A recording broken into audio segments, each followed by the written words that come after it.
What's up, everybody? Welcome to Heresy Financial. This is the audio show where we talk about financial education, goals, advice, topics that are considered heresy to the financial establishment.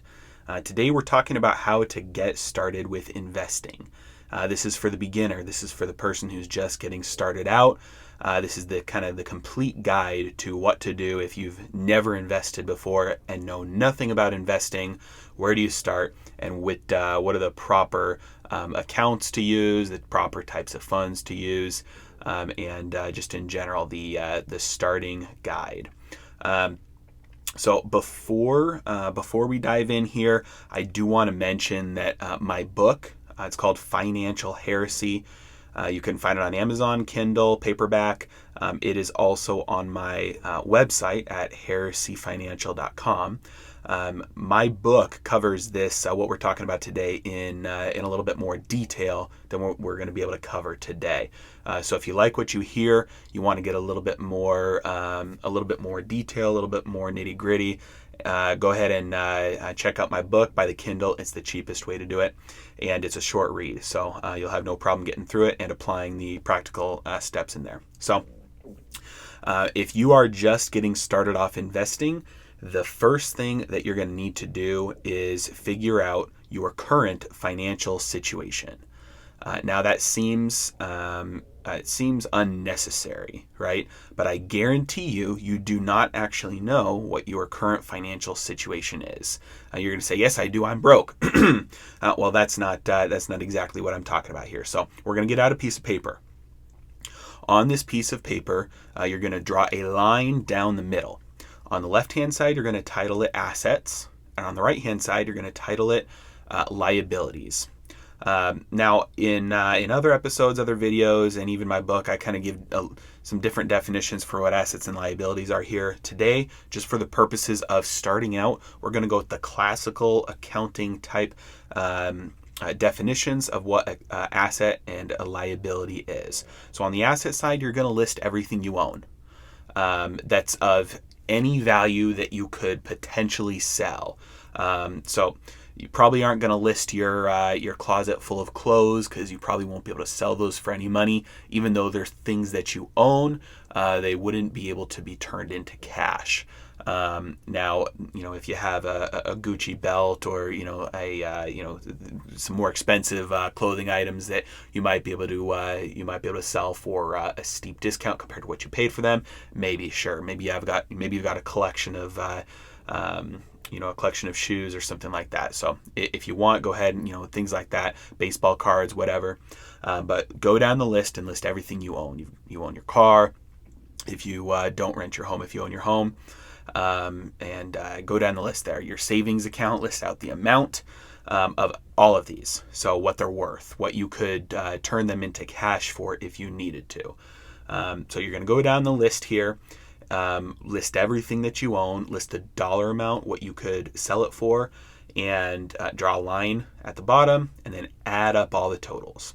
So you might look at this and feel pretty depressed. Maybe your assets are worth $100. Maybe you have literally nothing to your name. Maybe this is a little bit encouraging to you. Maybe you didn't realize how much you actually had as far as total value of your assets. But we want to get a list here. We want to know exactly the value of everything that you own. Now, the right side, that right column of the page, is going to be your liabilities column, and you're going to list your debts here. So list the amount of your credit card debt, your student loans, your mortgage if you have one, your car loans if you have them, any personal loans, anything. Even if you signed up for a payment plan for your phone, and let's say you have $500 left on your phone plan to pay off your phone, you're going to list all outstanding debts, everything that you owe. Again, write the amount next to each one, and then draw a line, add it all up. So most Americans have a negative net worth. That's what you're getting at here. The assets column minus your liabilities is going to equal your net worth. So then at the very bottom of the page, write your net worth. Just you take out a calculator and do the math there. All of your assets added up together minus all of your liabilities added up together, that's going to equal your net worth. And so, again, most Americans have a negative net worth, even without a house. Most Americans, even without a house, have a negative net worth. And then especially most homeowners have a negative net worth when you take into account the home. So if you have a negative net worth here, don't worry too bad. You are in a vast majority as far as how many people are just like that. So if you have a positive net worth, congratulations. You are ahead of the majority of Americans. And so it's kind of funny because the vast majority of Americans, if they sold everything they owned and they have $1 in the bank, if they paid off all their debts, sold everything they owned, and they have $1 in their bank, you've got a positive net worth. You are in the minority. I'm sorry, I said the majority. You're in the minority. But the vast majority of Americans would still owe on debt if they sold everything they had and used that to pay off any debts that they could. So you got to figure out your current financial situation. That's the first piece of paper. Now put that to the side. And then on the next piece of paper, again, draw a line down the middle. Maybe shift the line a little bit to the right so that you have a little bit more room on the left side. The left side is going to be your expenses. So you might want to go take a look at your the last couple months of your transactions. But if you have a pretty good idea of how much you spend each month, just go ahead and go down the list. By each category, your groceries, your restaurants, your phone bill, your electricity, your gas, your insurance, all that. Just list it out, add it up. If you've never done a budget, this is technically just you're making a budget here, or at least you're looking at how much you spend, and so even this might be a little bit surprising to you if you're kind of just getting started. Most people spend way more per month than they think they do if they're not people who budget. So if you're somebody who's never done a budget, I would actually go back and look at the last 3 months of transactions so you can add up the real amount and average it out because most likely you're spending a lot more money each month than you realize because that's very common. It's very easy to spend more than you think you're spending. So that's the left side of the column, and then the right side of the column, you're going to list out your income. So average out your paychecks. If you got 2 paychecks a month, or if you're married, you guys both work, you've got 4 paychecks a month, or any other source of income, just kind of list it out there. And hopefully your income is more than your expenses, because if your expenses on average are more than your income, that means going back to that other page, that means that you're probably in a negative net worth situation. That means that you are using debt to finance your spending. You are spending more than you earn, and that is increasing the liability side of that first paper. And so the first thing that you need to do is make sure that your income exceeds your expenses. That way you can start to fix the first paper, which is your net worth. Okay, so now we know where you are. That's the first thing that you need to do. When you're making up when you're going on your Google Maps or Apple Maps to go somewhere, to drive somewhere, and you're looking up the location, you always have to have a starting destination. You can't get directions to go somewhere unless you know where you're starting from. So that's what we just did here. We entered in our starting location. Now we have to figure out your goals. So get a third piece of paper, fresh sheet of paper. And by the way, if you're married, you need to be doing this with your spouse. Even if you guys maintain separate budgets, separate finances, whatever, you need to be on the same page as far as what you guys are doing with your money and communicating it with each other about that so that you guys know what each other are doing. But usually, just due to the fact that the majority of fights and divorces are caused by differences in opinions on money, this is going to give you guys the ability to, communicate about these things and bust through expectations that you might have been holding falsely on each other. And it's going to solve some of those fights. It might be stressful to do a budget like this together, but it's going to solve things throughout the rest of the month if you guys do this together consistently. So do it with your spouse if you're married. So we're looking at goals here. And that's, especially why you need to do it with your spouse, because if you guys have completely separate goals, then, there's some things that you need to talk about here. So we're going to be listing out what your goals are. Obviously, you're listening to this episode because you want to start investing. Well, why do you want to start investing? What's the purpose? What's the reason? What's the goal? I've asked this to thousands of clients, and the majority of the time people say, oh, well, the goal is to make money. Okay, well, that's not enough of a goal. That's not concrete enough. That doesn't, there's, 1,001 ways to make money out there. And so that if your only goal is to make money, just go get a second job, right? So why are you investing? So some common goals or some common reasons why you might be investing and starting to invest are maybe your dad told you to do it. Maybe your mom told you to do it. Maybe you took a college class on personal money management and they told you needed to do it. Maybe you want to be able to retire soon. Maybe you're getting a little bit up there in age, and you're thinking that you've missed out on too much time, and you need to start investing to make up for lost time because you're getting a little bit closer to retirement age, and you don't have enough saved up to be able to retire on. Maybe it's because you want to buy a home soon for yourself, and so you're trying to save up for a down payment on a home. Maybe you're trying to invest because you want to do one of those new millennial trends, which is to do a mini retirement, where you quit your job in 5 years, do a mini retirement, travel the world for a year. So you need to invest and save up for that. So whatever the goals are, just write them down. Retire early. Retire in general. Do a mini retirement, save up for a big purchase like a car or a home. Invest for maybe a rainy day fund, or maybe you're in a really, really good situation. Maybe you've got some, a really great job. You've got really great income, more than you're spending, and that first exercise was a breeze for you. And maybe your bank account is just kind of piling up. And you realize, hey, I need to do something with this cash because it's not doing anything for me in the bank account. I've got a lot of income. I've got my expenses under control, and that bank account's getting up there. And I want to make sure that I'm not, doing the wrong thing with it. I want to make sure that I get this invested so it starts working for me. If you're in that situation, kudos to you, props to you. You've put yourself in a situation that's going to get you ahead here. So figure out your goals.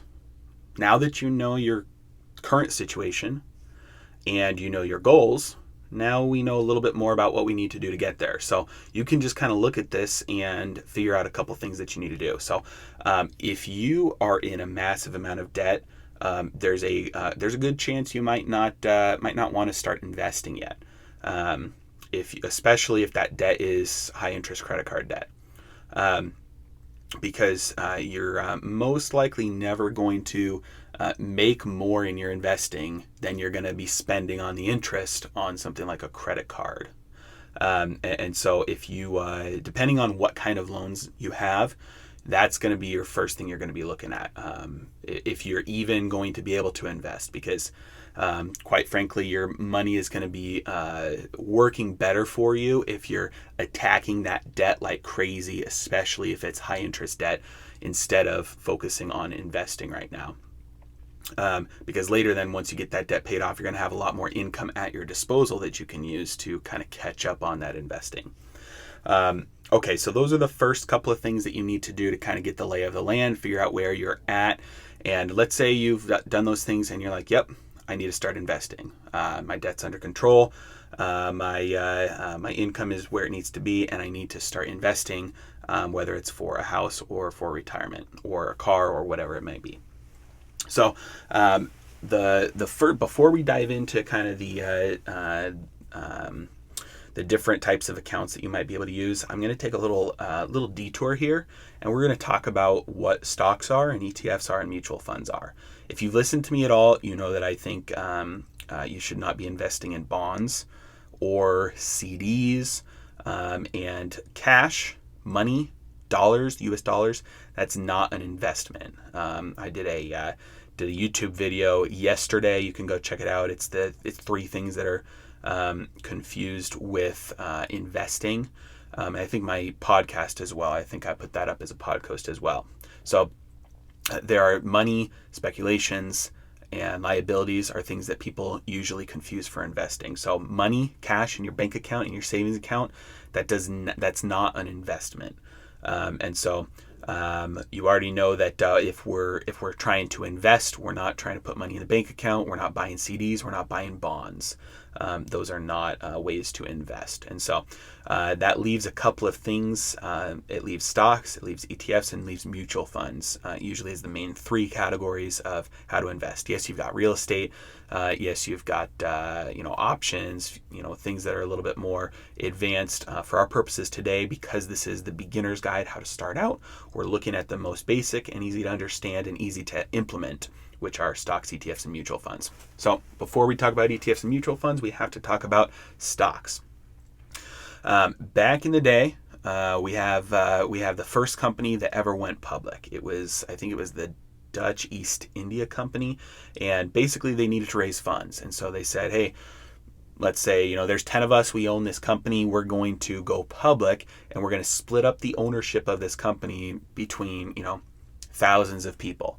And because the company is worth, let's say, $10 million, we're going to split this company up, a million ways, and each share is $10 per share. And we're going to hold on to half of those ourselves so that we can maintain the majority ownership of the company. Because if you're an owner, if you have a share of ownership of a company, you're going to be able to vote on what the company does and the decisions that it makes. So the original people, they want to maintain that control. So they're saying, we're going to sell half of it. What that's going to do is that's going to create an influx of cash, right? Because everybody in the public is saying, hey, I think that's a great company. I want to be able to profit off of that company. So yeah, I'll buy a share. I'll buy 10 shares. I'll buy 100 shares at $10 a share. And then I get to take part in whatever that company does. If the company pays a dividend because it had enough profits for that year, then I get a portion of that dividend. It goes out to all investors equally depending on their number of shares. If the company increases in value, then that $10 per share that I bought it at, I might be able to sell my ownership stake in the company to somebody else for $15 per share or $20 per share. At this point, it's going to be the market that's deciding. It's going to be the vast majority of people looking at that and making decisions on, hey, I'm going to buy it until the price gets bid up too much, and then people are going to sell it and do some profit taking, and then the price is going to get pushed back down. It's the same way that you have, if you've ever shopped on eBay. There are so many sellers and so many buyers that there's a general consensus at what price a used iPhone might be going for. An unboxed iPhone 7 right now, I think you could probably get for $200 on eBay. There's not going to be a whole lot of difference in the price on an unboxed iPhone 7 because there are so many available for sale and so many buyers that's the general consensus at what it's going to be selling and bought for. Same thing with stocks. That's how the price moves. It's just the marketplace deciding, hey, this is what we think that this portion of ownership in this company is worth. This is the what I'm willing to pay for the chance that I might be able to make money on this in the future.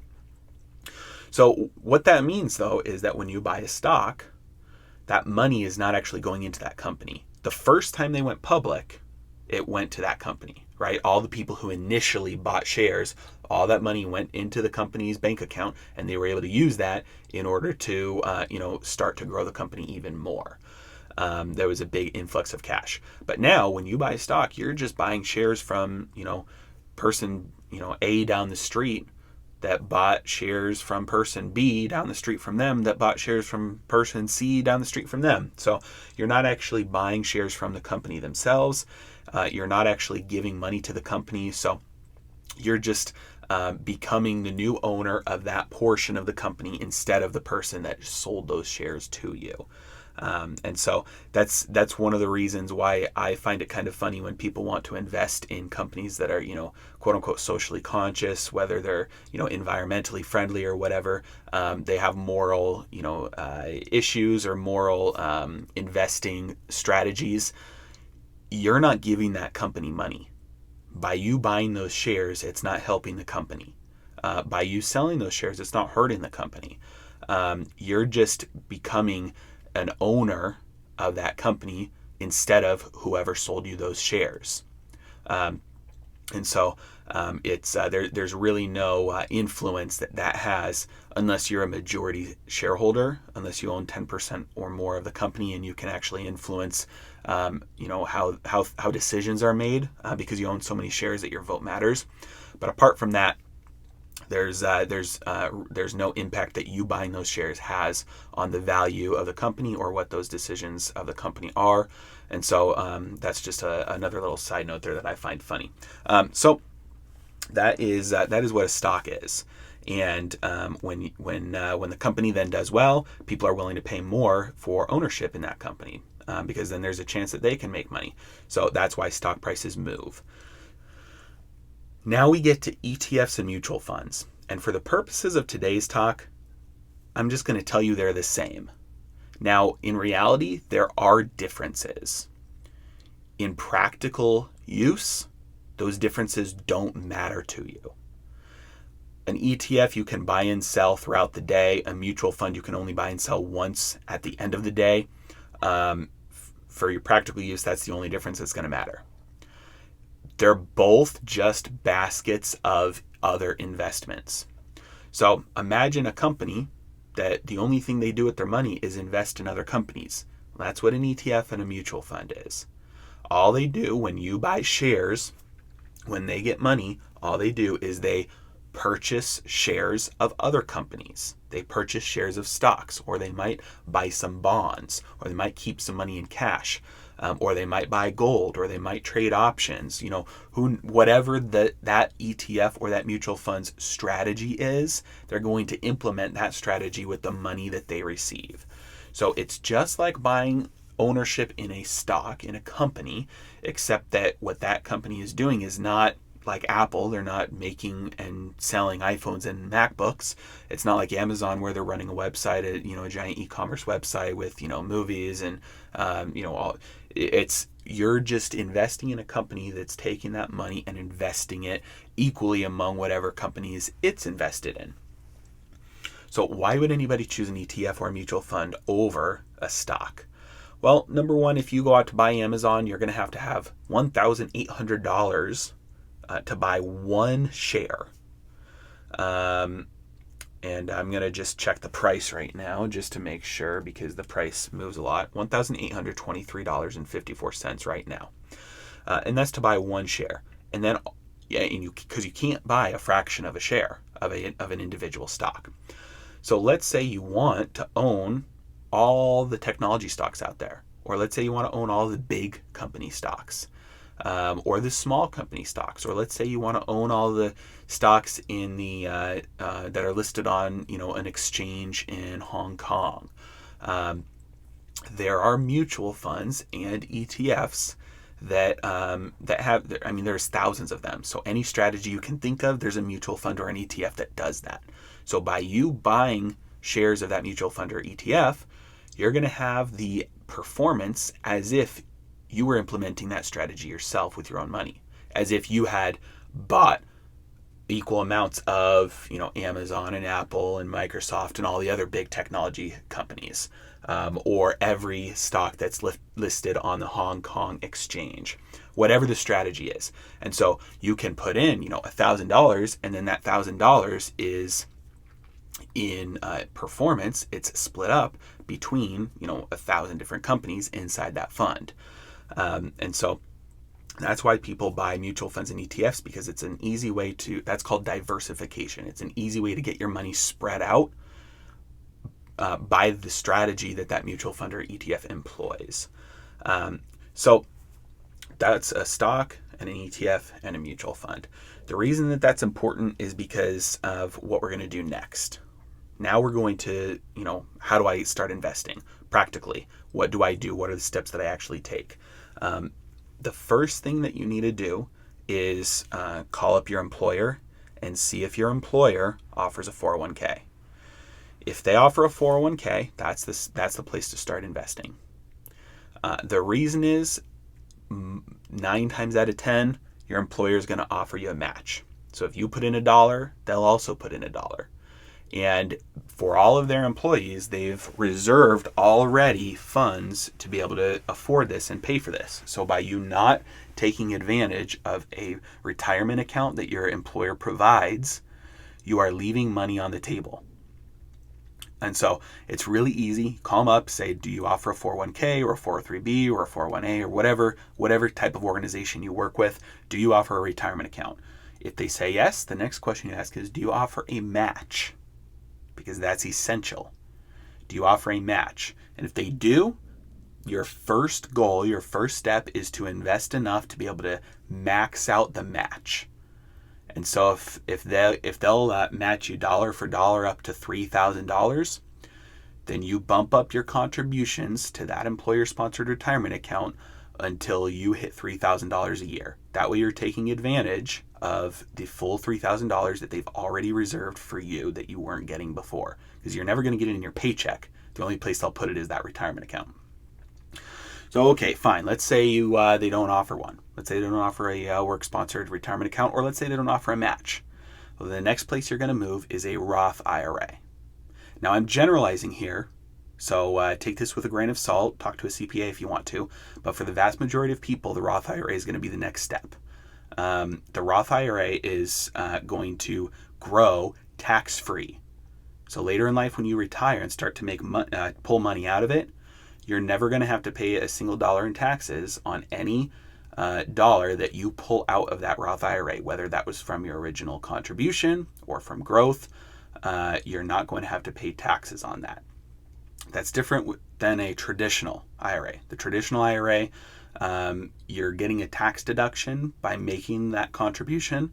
And so later in life, when you start to pull money out of it and live off that money, it's just income tax. Even the growth, you have to pay income tax on it. So the Roth IRA is going to be the best way to go for the vast majority of people because it's tax-free growth. There's very few things in this world that give you tax-free growth, and the Roth IRA is one of them. Now, that is how to start investing for retirement. Let's say you've got that down, or you don't want to invest for retirement because maybe you don't want to be restricted to not being able to touch it until your retirement age, which right now is 59 and a half, before you can touch it without a penalty. So let's say you're trying to invest for a home that you want to save up for a down payment on. What you're going to look for is what's called just a regular general investing account or brokerage account. Now, whether you're looking for a Roth IRA or a general investing, a brokerage account, go to a discount brokerage firm. You don't want to go to Primerica. You don't want to go to Edward Jones. You don't want to go to Ameriprise. You don't want to go to Merrill Lynch, Goldman Sachs. You don't want to go to Chase. All these big old companies. They're going to charge you fees. They're going to be charging you hidden fees. They're going to be making you have them manage your investments for you. They're going to kind of screw you over on your execution. So when you actually go to make an investment, you're not going to get the best price for it. And so there's a million and one ways to screw over the average investor that doesn't know what they're doing, and these companies do it. These companies take advantage of that. So if you're going to do this, go to a discount broker somewhere online, even if it's Robinhood or even Acorns is a way to do it. Charles Schwab, Fidelity, Vanguard, TD Ameritrade, E-Trade, Scottrade. Scottrade actually doesn't exist anymore. They got acquired by TD Ameritrade. So any of these that are online discount brokerage firms, they're pretty straightforward with how they charge you money, how they charge you fees, how they make money. And so, you'll pay a little commission when you buy or sell an investment, but you're going to save a lot more money in the long run compared to one of these other places. So that's the first thing you're going to do. You're going to open up a Roth IRA for retirement, or for a shorter time frame, you're going to look at like just a regular brokerage account, regular investing account. Just call them up or go online and click open an account. It's very easy. Usually takes about 15 minutes. And you can have an account open. You can fund it directly from your bank account, and then invest in any of these things that we've been talking about: stocks, mutual funds, or ETFs. So you've got your account open based on what your goal is. You've either chosen a brokerage account or a Roth IRA or both. Let's say maybe you're investing from both. Now, how to invest the money once you get your cash into that account? Um, the answer is it depends. So if you've been listening to me at all, then you know that I believe firmly, and I'm telling everybody as fast as I can, hey, a major crash is coming. It's going to be worse than anything we've ever seen in our lifetimes. Anyone alive, it's going to rival or exceed the Great Depression. It's going to be an inflationary recession, and what that means is that your dollars are going to become worthless. So maybe you're looking at this and you're thinking, hey, I know what Joe's been telling me, so should I actually be investing in the stock market right now? Well, that's a great question. If you're investing for retirement, absolutely. Don't try and time the market. Put your money in a retirement account, never touch it. Just let it go. If the crash happens right when you need to retire, sorry, you're not retiring. And you wouldn't have anyway if you hadn't invested because the crash is going to wipe out everything. So don't try and time the market with your retirement account. Now, it's a different story for your short-term account. If you're trying to save up for a car, save up for a home, different story. Maybe you want to buy gold with a big portion of it. Maybe you don't want to go into the stock market fully with everything. Maybe you want to say 50-50 or maybe 60-40. Maybe if you do, you want to buy options in your account. I've done a podcast on that. I've got it more detailed in my book. I'm going to be coming out with an online course on that. You can pre-order, but you can use options to basically buy insurance on the value of your account if you're invested in stocks, ETFs, or mutual funds. So that's an option for you. But the short answer is retirement account, get it invested, and don't worry about timing the market because you're investing for the long term there. For your short term goals like your house, your savings account, your car fund, whatever these short term goals are, you might want to hold off from investing in the stock market unless you can protect it with options. You've educated yourself enough to do that, or maybe you're just going to buy gold and you are going to try and time the market there for that. So now that we've kind of discussed what kind of accounts to use for which kind of goals, what types of ETFs or mutual funds do you choose? Choose index funds. So there's two ways to do this, and I'll kind of go over the pros and cons of both. Number one, you can choose index funds, and the typical Dave Ramsey advice or your typical financial advisor, especially from your discount brokerage firms, it's going to be fine advice. It's kind of common sense, and it's pretty straightforward. Just buy a couple index funds. Buy one that's big companies, one that's medium-sized companies, one that's small companies, and then one that's international. You're not going to go wrong with that in a retirement account. Long-term companies are always going to find a way to make money.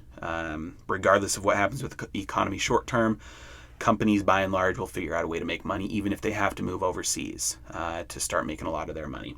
And so long-term, if you're invested in the stock market in that way, low-cost index funds, whether it's an ETF or a mutual fund, and you've got international exposure, large company exposure, middle and small-size company exposure, you'll be fine. For the short-term account, if you're doing that, you want to learn about options. You want to protect yourself. You want to buy some insurance. It's called buying a put. Again, don't get into this without doing your homework. You want to know what you're doing before you start trading options, because if you do it wrong, you can lose a lot of money. But if you do it right, you can protect yourself from losing a lot of money. The other way to invest is to kind of preempt what I think is going to be happening, and you can buy some international funds and kind of stay out of the U.S. market. You do have to do a little bit of research on that because even international stock markets are going to be hit. It's going to be a global crash. And so I just think there are some countries that are going to do better in the recovery. And so I've got my accounts invested in some international funds. But I also have some of my accounts invested in just standard index funds. So you can do it both ways. One way is a little easier, just picking out your 4 different index funds. The other way, you want to do a little bit more research to find companies that you think might, or funds that are invested in countries that might do better in the recovery once the world kind of decouples from loaning America money enough to fund our consumer habits, since we don't produce anything ourselves. So that is a sweeping overview of how to invest and how to start investing for the beginner. That was a lot to take in, I know. To kind of summarize, what we did at the beginning was we made an asset and a liability sheet to see where you're at. We made an expenses and income sheet to see whether or not you're living above your means. And then we looked at what stocks are, which are you're just owning a part of a company, so you get to write off any profits or losses. And then ETFs and mutual funds, they take your money and they spread it out across companies. We talked about whether you want to do a retirement account at your work. You do if they do a match. You don't want to do one through your work if they don't offer a match. And then if they don't offer a match or don't offer an account, you go to Roth IRA for your retirement account. If you want to invest more than Roth IRA, or maybe you're investing for something other than retirement, go to a brokerage account, just a general investing account. Go to a discount broker online. They're going to be the cheapest way to do it. And I mentioned Acorns. I need to make a note about that. You can actually choose your investments with that. That just connects. It'll round up any transaction you do. So if you're really undisciplined and you want to get started investing, and you really, really can't force yourself to get a habit, get control over your budget and your expenses, but you want to force yourself to invest, that's a way to do it. It's not going to be as cost efficient as being disciplined and doing it yourself, but that's a way for, that's the bottom threshold entry to get started with investing. Some of the other ones like Robinhood, really cheap because you don't get charged commissions, but once you start building up your account, the front running that they sell your orders to high frequency traders, and so you get a little bit of a bad fill on that. So once you get beyond a couple $1,000s in your account, you're going to want to move it to just a regular discount broker, because the $5 or the $10 you'll pay on a commission is actually going to be less than what you'll lose out on by getting a bad fill from somewhere like Robinhood that doesn't charge commissions. And then in the account, investing in your retirement account, just your standard index funds, going to be fine. For a shorter term goal, you maybe want to buy gold to time the market and anticipate this inflation, or maybe you just want to protect your account, your index funds, with options. So buy my book if you want this more in detail, more step by step, and want to learn about options. Head over to my website, heresyfinancial.com. You can pre-order my options course there as well.